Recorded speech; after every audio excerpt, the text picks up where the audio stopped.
Welcome back to my daily series of questions from friends. Okay, so today I actually have a very specific question, probably the most specific one that I've gotten so far. The question is if I have a nest egg of $250,000, what can I do to make it last? Right? How close am I to early retirement? All right, very curious, specific question. Okay, so number one, I want to say congratulations for making it to, I believe, what the community would call Coast FI. That's Coast Financial Independence. What does that mean? That means that if you have your $250,000 and a timeline of about 25 years or more, by the time you hit the regular retirement age, you'd have $1 million, a little bit more actually than $1 million bucks. And that's usually the goal of people who talk about regular retirement, right? So that's absolutely fantastic, right? This is assuming, of course, that your investment is in something like a target date fund or a broad market index fund. Now, the problem with Coast FI is that they only hit the financial independence but not the retire early part, which means that, yes, you no longer, if all you wanted to be was a millionaire by the time you hit regular retirement age, you no longer actually even have to contribute any more money to your retirement accounts. However, you do still have to work. Yeah, as in your regular daily expenses from now until regular retirement age, you still have to pay for it somehow, right? We're just talking about the 250K as if it's a nest egg. That's for the long term. So first of all, you've hit this mile marker. Pat yourself on the back. Awesome. Let me go on to some versions of how to make this money actually work for you right now, right? The second version would be, or the safest version, as I mentioned, is that you simply put it in index funds, right? The problem with index funds is that they're great for long-term growth, not great for generating income right now. What you could do right now, if you wanted to generate reasonable income, is put your money in like an ETF or index fund that is more geared towards, for instance, REITs or MLPs. Those are more risky. They give you more money, or like growth dividends, which gives you less money. But it's again, there is this, like, if you want more growth, you get less income right now, right? This kind of balancing scale going on. Now, I'd say, look, most people in the fire community believe in the 4% rule, right? 4% of 250K is like $10,000 a year. Doesn't sound so hot, does it? Let's see. I want to use an example that people like to use, which is like, oh, AT&T pays like 6%. Sure, 250,000 on 6% would be what, like 15K a year? Both of these are poverty level standards of living in the United States for one person. Okay, but on the other hand, I also want to compare like what real frugality can bring you, right? Like one of the saints of the fire movement, Mr. Money Mustache, lives on about what, 24,000 for a family of three. So that's $8,000 per person per year, right? Well, it doesn't quite work like that. The family of three is two adults and a kid, right? The kids' costs are peripheral, so you can ignore that. More like $12,000 a year, and yet it really isn't quite $12,000 a year because, I mean, when people live together, there's just some inherent savings in terms of living costs and even food costs. So I'd say the AT&T example for 250K parked at AT&T, generating 15K a year, that's as good as it's going to get without going into like super dangerous, you might lose a lot of your principal territory, right? So the question you have to ask yourself is that enough for you, right? Do you want to live with basically no margin of error? You're assuming your investment really isn't going to grow that much over time, and it's just generating enough money for you to live on at kind of a most basic college, I would say, ramen eating, rice and beans level. I don't think that's that great, right? So I'm going to give you another alternative. So version 3 of how you would use this money. Well, let's start with thinking about what is most people's biggest expenses.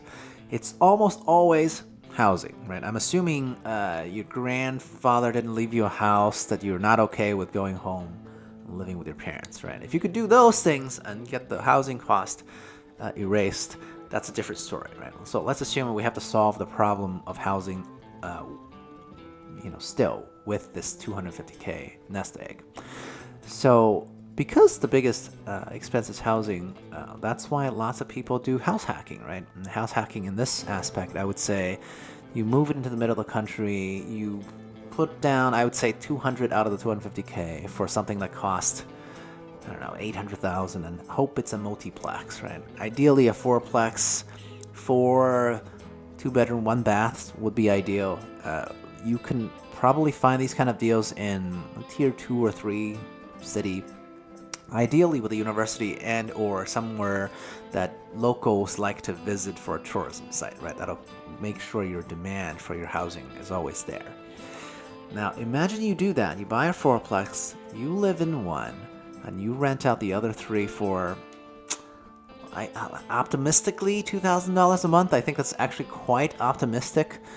You can get your apartment there, small complex there, by doing a lot of work, right? Like, you got to put in the sweat equities, because you have to assume that you're not spending a lot of money on renovations and things like that.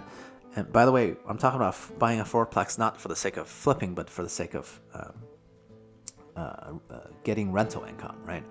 Because that is first of all, the fourplex is the largest type of home residential property that you can get a conventional loans for. And right now, the interest rate is so low.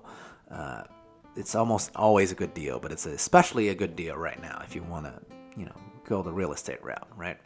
So assuming, you're making $2K for the 3 units that you don't live in, that's $6,000 a month. That's your input, right? Your output is your mortgage will be probably around $3,000 a month. And I'm going to be generous and say another $2K every month for real estate taxes and home insurance and any other kind of upkeep that you need to do, right? So you'd be netting per month only $1,000. And you might say, oh, $1,000, that's only $12,000 a year. That's worse than putting my money in AT&T. That's not correct, because that's $1,000 a month in addition to you having a place to live. So all of a sudden, this is no longer poverty level living, okay? 12K a year might not sound like a lot, but, if you can erase housing costs, right? Because you're living in one of the 4 units, and you can say, like, you get a Vespa instead of a car. I know in most of the United States that's not a reasonable option, but you can get or a cheap used car. You can cut down on the 2 main, like number 1 and 2 expenses that an American household actually faces, right? So 12K a year, you'd be okay.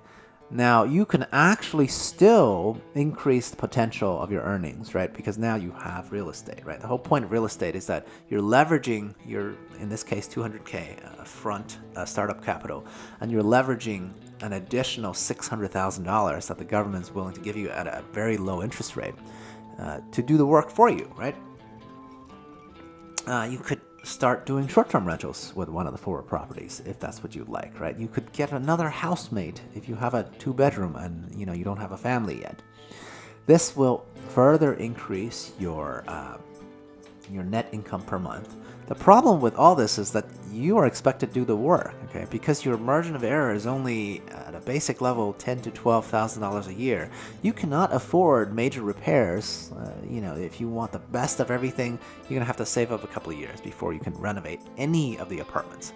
And to be honest, with a fourplex and the amount of money that you're generating, if this is your only source of income, this is gonna take a couple of years to fix up one apartment at a time, right? So that's one version, right? Like, instead of index funds, you could do real estate because you have the power of leverage.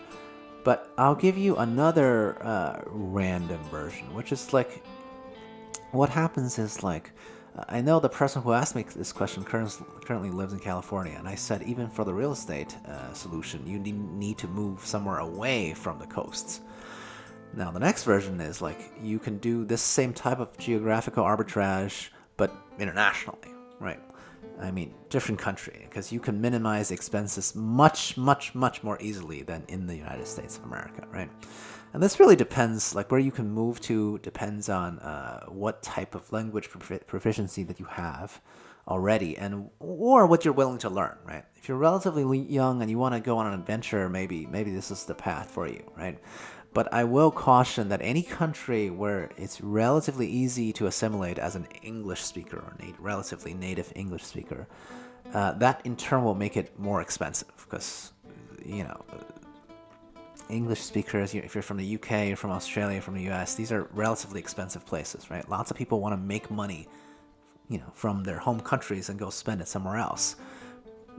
That's where the foreign country gets you, right? If it's an English-speaking country, I'm thinking of places like Belize, right, whose currency is directly pegged to the US dollar. So even though it's in Latin America, it's relatively more expensive because of its proximity and its close association with the US dollar. Yeah, that's all I can think of for the uses of an amount like $250. Because, I mean, the reality is $250,000, it's, in the FIRE community, that's really not enough for even the leanest version of, actually retiring early as well as financial independence, right? You're already at the coast financial independence stage, but you're not really at the retire early part, right? Again, I'm not downplaying the amount, right? This is a lot more than what research shows is the average 401k balance for the age group that's about to hit regular retirement age. Think about that for a second, okay? I think the average balance is something like a little bit less than $200,000 when you're 55 through 64 in that age group. If that's all you have, and you're already at the tail end of your actual working career, my God, it's just a recipe for disaster, right? For anybody else, if you have 250K, that's a great accomplishment, right? Though I will also say this, if you are not close to the regular retirement age and you already have $250,000, then my assumption is that you actually know how to make money at the very least, right? So that's my suggestion. Go make some more money, right? Money does tend to snowball. You have this amount. If you're not thinking about not having a job right now, invest in new businesses. Invest in yourself. You can make another 250, another 250. I would say, honestly, to have a reasonable margin of error if you want to leave the workforce or leave at least the corporate world, I would say, aim for at least about 700 to $1 million. All right? Thanks, guys. Later.